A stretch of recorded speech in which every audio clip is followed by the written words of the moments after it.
जय हिंद। आज के इस वीडियो में हम सीखेंगे भूकंप क्या है, भूकंप किसे कहते हैं, कैसे निकलती है, कौन कौन सी तरह के भूकंप के दौरान बाहर आती हैं, वो कौन सी गैस है जो पहले आती है जिससे अंदाजा लग जाता है कि भूकंप आने के चांसेस बढ़ गए हैं, नेपाल के इलाके में भूकंप इतना ज़्यादा क्यों आता है, और भी कई सारी चीज़ों को हम लोग इस वीडियो में सीखेंगे। तो देखिए, सबसे पहले समझिए कि भूकंप किसे कहते हैं। भूकंप का शाब्दिक अर्थ होता है भूमि का कांपना। जब भूमि थरथरा के इसे कांपती है ना, इसी को बोलते हैं भूकंप। चुपचाप सुतल रहेगा तो कोनो भूकंप नहीं, सब ठीक रहता है। तो जब तक कोई चीज़ चुपचाप सुता हुआ है, जैसे सांप है एकदम लेटा हुआ है चुपचाप, कोई खतरा नहीं है, जैसे फन मारा अब खतरा बढ़ जाएगा। तो ये समझिए कि भूकंप पृथ्वी का फन मारना मतलब पृथ्वी का कांपना है। तो जब पृथ्वी शेक करती हिलती है उसे बोलते हैं भूकंप। क्यों हिलती है, क्या कारण है, समझने का प्रयास करते हैं। लेकिन उसके पहले समझिए दो तीन टर्म समझ लीजिए थोड़ा सा। एक सिस्मोलॉजी है, एक सिस्मोग्राफ है, रेडन गैस है, इलास्टिक एनर्जी। देखिए, study of earthquake is called seismology. भूकंप का जो अध्ययन होता है ना, उसी को सिस्मोलॉजी कहते हैं। और भूकंप को जिस मशीन से नापते हैं उसको सिस्मोग्राफ कहते हैं। जिस इलाके में भूकंप आना होता है ना, भूकंप आने से पहले उस इलाके में पृथ्वी के अंदर से गैस निकलती है, जिसको रेडन गैस कहते हैं। गैस बनती किससे है? अर्थ के अंदर, पृथ्वी के अंदर बहुत सारे रेडियो एक्टिव तत्व हैं। उनका जब क्षय होता है तो उनके क्षय होने के कारण एक गैस बाहर निकलती है, जिसको रेडन गैस कहते हैं। रेडन गैस में स्मेल नहीं है, टेस्ट नहीं है, कलर नहीं है। इसलिए ये समझ में नहीं आता है कि गैस है या नहीं है। मतलब आदमी जब सुनता है तो ले रहा, पूरा एकदम मार मोधवाया हुआ है, पूरा ले रहा है, अंदर फेफड़ा में ले जाकर बैठा लेता है। इतना बैठा लेता है कि इसके कारण फेफड़ा का कैंसर होता है, जिसको से हर साल लगभग 21,000 लोग दुनिया छोड़ के चले जाते हैं ऊपर। किसकी वजह से? रेडन गैस की वजह से। ये इतना खतरनाक होता है। कब होता है? भूकंपीय इलाके में, भूकंप आने से पहले। एक और इलास्टिक एनर्जी। जिस इलाके में भूकंप आता है ना, तो भूकंप जहाँ पैदा होता है तो वहाँ से एक ऊर्जा निकलती है। उसी ऊर्जा को बोलते हैं इलास्टिक ऊर्जा, इलास्टिक एनर्जी। हिंदी बोलते हैं प्रत्यास्थ ऊर्जा। इस ऊर्जा के कारण बहुत ज़्यादा भयंकर मतलब तबाही होती है। लेकिन ये ऊर्जा किस रूप में निकलती है? ऊर्जा निकलती है तरंगों के रूप में, जिसे आमतौर पर 3 तरंगे आपने सुना होगा, P, S और L। मैं सबको बताऊंगा, लेकिन धीरे धीरे जाइएगा नहीं कहीं। 2-3 टर्म पहले और समझ लीजिए। एक होता है फोकस। फोकस किसे कहते हैं? वह बिंदु जहाँ पे भूकंप आता है उसे बोलते हैं फोकस। 100, 150, 200 किलोमीटर, 500, 700, 800 किलोमीटर अंदर से भूकंप निकलता है। भूकंप पैदा तो वहाँ से तरंगे बाहर निकल के आती हैं। तो जिस बिंदु पृथ्वी के अंदर मेंटल में ही ज़्यादा होता है, मेंटल के जिस पॉइंट पे भूकंप पैदा होता है, मतलब पृथ्वी कांपती है एकदम थरथरा के, उसे बोलते हैं हम लोग फोकस। और पृथ्वी का वो वाला हिस्सा, माने ऊपरी सतह जहाँ पे हम और आप, बाबा बाबी सब लोग रहता है, उस इलाके में जहाँ पे भूकंप आता है ना, भैंस हाथी भी रहती है भाई, ठीक है, तो उसको बोलते हैं इपी सेंटर। मतलब जहाँ पे भूकंप अंदर पैदा होता है उसको बोलते हैं फोकस, मूल बोलते हैं। और पृथ्वी के जिस सतह पे भूकंप आता है उसे बोलते हैं अधिक केंद्र, इपी सेंटर बोलते हैं। अब देखिए, हाँ, इसके अलावा फॉल्ट ऑफ वेव फ्रंट हम लोग समझेंगे आराम से। अगर यहाँ पे भूकंप आया, आप देख रहे हैं ना, ये सब के सब तरंगे हैं। तो कहीं पर अगर भूकंप आता है तो सिर्फ एक दिशा में तरंगे ट्रेवल नहीं करेंगी, चारों दिशाओं में ट्रेवल करेंगी। चलिए समझिए, तरंग जो होता है उसके इंग्लिश बोलते हैं वेव। ये वेव 2 प्रकार की होती है। एक होता है भूगर्भीय वेव, मतलब पृथ्वी के अंदर वाला माने तरंगे, और दूसरा होता है धरातलीय तरंगे। तो भूगर्भीय तरंगों में आता है प्राइमरी और सेकेंडरी वेव, मतलब P और S वेव। ऐसे तरंगे जो पृथ्वी के अंदर पैदा होते हैं उसे बोलते हैं भूगर्भीय तरंग, ठीक है। और जब ये तरंगे, मान लीजिए यहाँ पे भूकंप पैदा हुआ और यहाँ से P या S तरंग निकल के बाहर आई, तो पूरा का पूरा क्रस्ट है ना भाई, हाँ हिले है, एकदम है, मान लीजिए है, मानने का हिले है। तो इस क्रस्ट पे जब ये पृथ्वी आने से पहले आके टकराती है ना, तो इसमें चट्टान है, पूरा बनाई है चट्टान से क्रस्ट। तो चट्टानों से टकराने के बाद किसके, P और S वेव के एक प्रतिक्रिया होती है। उस प्रतिक्रिया के बाद एक और तरंग पैदा होती है, जिसे हम लोग L तरंग कहते हैं। इसको लब साहब खोजे थे, बड़ा लवली आदमी थे, इसलिए इसका नाम L हो गया। लेकिन यहाँ पे L का मतलब लव नहीं होगा, लॉन्ग होगा। मैं आपको आगे समझाऊंगा। एक पॉइंट और समझ लीजिए। मान लीजिए कि ये भूकंप यहाँ पे आया, तो यहाँ पे जब भूकंप आता है ना, तरंगे चारों तरफ जाती हैं, चारों तरफ, इधर इधर इधर।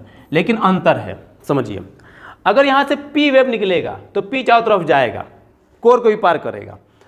लेकिन यहाँ पे S निकलता है ना, तो S जो है ना, यहाँ से हर तरफ तो जाएगा लेकिन कोर को पार नहीं कर पाएगा। यहाँ से तीसरा को ऐसे कट जाता है। देखिए, ये जो दिख रहा है ना आप, ये इस तरंग है। इसका मतलब ये है कि S तरंग जो है ना, द्रव को पार नहीं कर पाता है। और इसी से हम अंदाजा लगाते हैं पृथ्वी का जो केंद्र है, कोर है, वह द्रव अवस्था में है। अब इन तरंगों को थोड़ा सा और डिटेल में समझेंगे हम। देखिए, पहला P वेव है, दूसरा S वेव है, तीसरा हमारा L वेव है।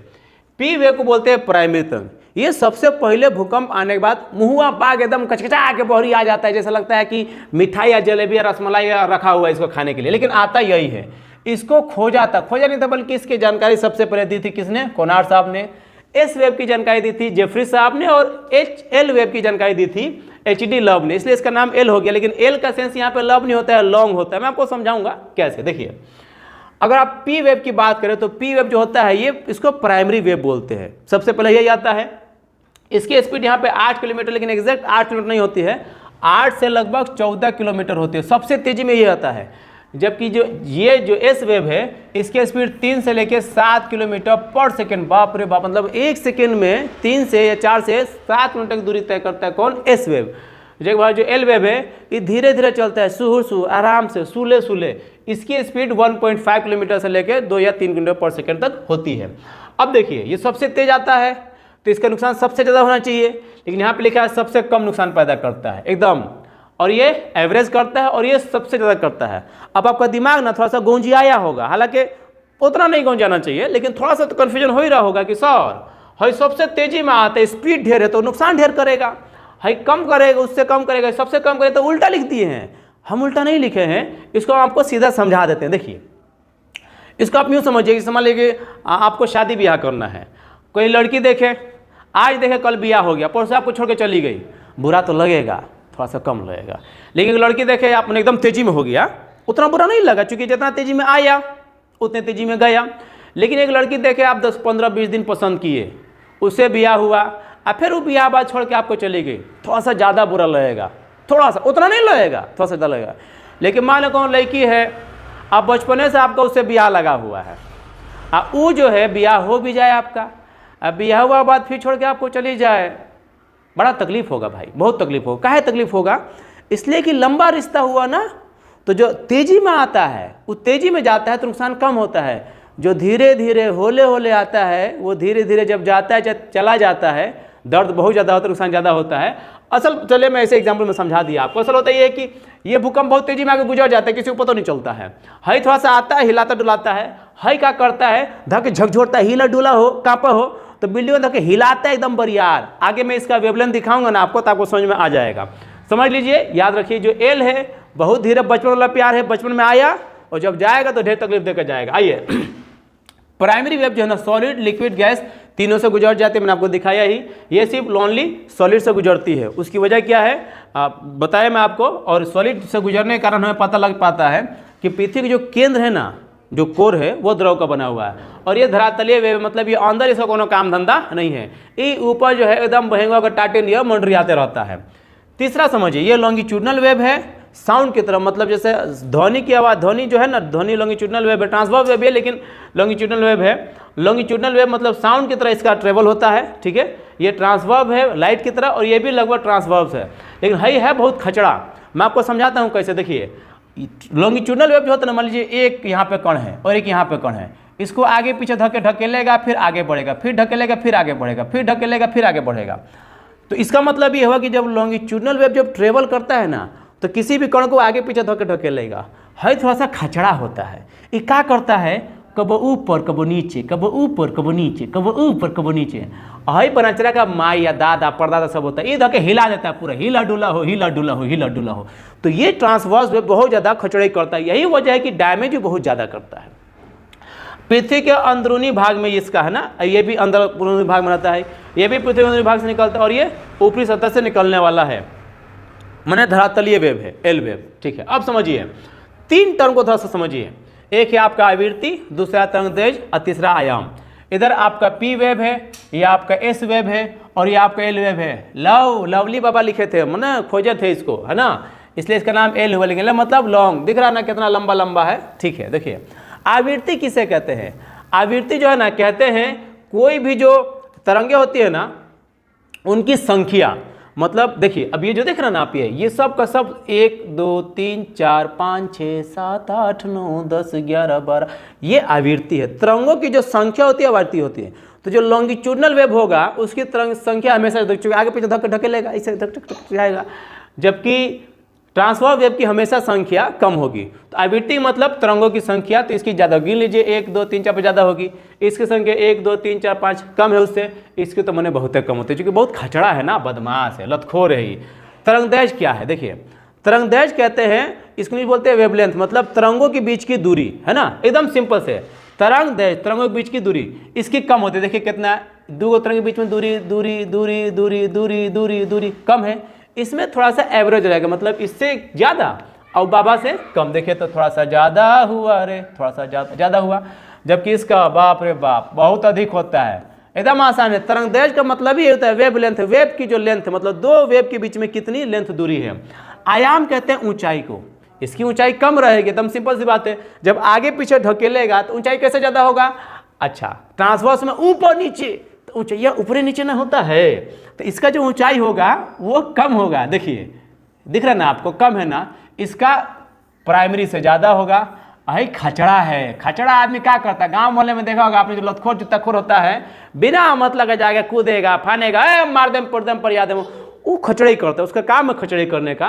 तो चूंकि खचड़ा, इसको याद है कि खचड़ा हिले है, इसका ऊंचाई ज़्यादा होगा, इसका वेवलेंथ ज़्यादा होगा, लेकिन चूंकि खचड़ा ज़्यादा होता है तो गांव मोहल्ले में देखा होगा आपने, खचड़ा लोग का संख्या कम होता है, ढेर नहीं होता है। ऊपर लगा शुगर कम रहता है, ढेर रहेगा ना तो इतना जहर का बिया बोएगा कि आदमी कुछ कर नहीं पाएगा। अब ये समझते हैं भूकंप का कारण क्या है। तो समझ लीजिए भूकंप आता है तो क्या क्या होता है। अब हम इस वीडियो में समझने का प्रयास करेंगे भूकंप के क्या क्या कारण है। देखिए भूकंप के 3 मेन कारण है, यहाँ पे मैं नहीं लिखा हूँ, वो अगले स्लाइड में असल में है, फॉल्टिंग। देखिए पहला ज्वालामुखी है ना, ज्वालामुखी के आने के कारण भूकंप आता है। और एक और है, जब पर्वतें टकराती है चट्टानें तो उसके भी होता है, लेकिन मेन है ज्वालामुखी। लेकिन सबसे मेन होता है प्लेट टेक्टोनिक, जो थोड़े समझते हैं, ये जितने भी प्लेट है, हम लोग जिस क्रस्ट पर रहते हैं, ये सब प्लेट है। हम खाए पीले प्लेट हो ना कि लेके आ जा बनाते हैं बहुत ज़्यादा, खा ला 2 पैसा हमारा 2 पैसा हमारा ना, ये वो अलगे प्लेट है रे बाबा, ये अलगे प्लेट है। जैसे मान लीजिए एक प्लेट हाई है, एक प्लेट हाई है, तो दोनों दूसरे पे चढ़ जाते हैं, जब खिंचा जाता है ना, उसे बोलते हैं प्लेट टेक्टोनिक। जैसे ये 2 प्रकार होते हैं, एक अभिसरण होता है, एक अवसरण होता है। अभिसरण मतलब जो एक दूसरे पे चढ़ता है, जैसे हई हेने से आया, हेने से चढ़ गया, बड़ा खतरनाक होता है, बहुत भयंकर भूकंप आता है। अवसरण कहते हैं तू होने जा, हम हेने जा, बीच में कोई बहरी आ जाए ऊपर, मतलब जब एक प्लेट इधर और दूसरी प्लेट इधर जाएगा, इसे बोलते हैं हम लोग अवसरण। और तीसरा होता है फॉल्टिंग। फॉल्टिंग क्या होता है समझिए, फॉल्टिंग नहीं बोलते हैं भ्रंशन, आसान नहीं है हिंदी, इंग्लिश तो आसान है, भ्रंशन बोलते हैं। तो फॉल्टिंग किसे कहते हैं, जब प्लेट एक दूसरे मतलब हाँ जब घस, मतलब हिंदी में बोलते हैं इसको दरार, जब पृथ्वी के क्रस्ट में दरार आ जाए ना तो उसको बोलते हैं भ्रंशन, है ना, फॉल्टिंग बोलते हैं। 4 प्रकार का होता है, नॉर्मल फॉल्ट होता है, रिवर्स फॉल्ट होता है, और यहाँ पे थ्रस्ट फॉल्ट होता है। एक और देखा होगा आपने कि ये भी एगो मैंने फॉल्ट जब ऊपर नीचे हो जाता है। तो ये मुख्यतः 3 कारण है, ज्वालामुखी है, प्लेट टेक्टोनिक है, और तीसरा जो है आपका फॉल्टिंग है। इसके अलावा मानव के द्वारा भी बनाए गए कारण है। जैसे मानव द्वारा कारण आप मान लीजिए, जैसे मान लो कहीं भूकंप आना है, अब जाकर देखो आप रोड बना दिए तो क्या होगा, मुइएगा नहीं। भूकंप का ज़्यादा नुकसान तभी होता है जब वो इंसानों पर असर पड़ता है, इंसान पर असर नहीं पड़ेगा तो आए जाए क्या फर्क पड़ता है। मान लीजिए अंटार्कटिका में भूकंप आ रहा है, किसी समुद्र में आ रहा है, कोई हिले नहीं है, कोई फर्क नहीं पड़ता है। इंसान किसी चीज़ का नुकसान को तब मानता है जब इंसान के मुड़िया पे खुद पड़े, दूसरे पड़े ना उसको नुकसान नहीं गिनता है। तो मानव जनित कारण में आता है एगो तो सड़क बना देना बिना मतलब की जगह पर, जब भूकंप आने वाला जगह है, या दूसरा बांध बनाना, मतलब जैसे मान लीजिए बहुत बड़ा बांध बना ले, जलाशय बना लिए, तो भैया पानी इकट्ठा होगा तो जमीनों पे वहाँ बगल में चट में दबाव डालेगा ना, नहीं डालेगा, तो जब डालेगा तो करकराएगा, तो क्रेक मारेगा, तो भूकंप आएगा, पृथ्वी पर लोग मरेंगे। और तीसरा होता है परमाणु बम। ये तो जहर का बिया है जो बड़का देश बोलता है, गरीब का देश झेलता है। जय हिंद।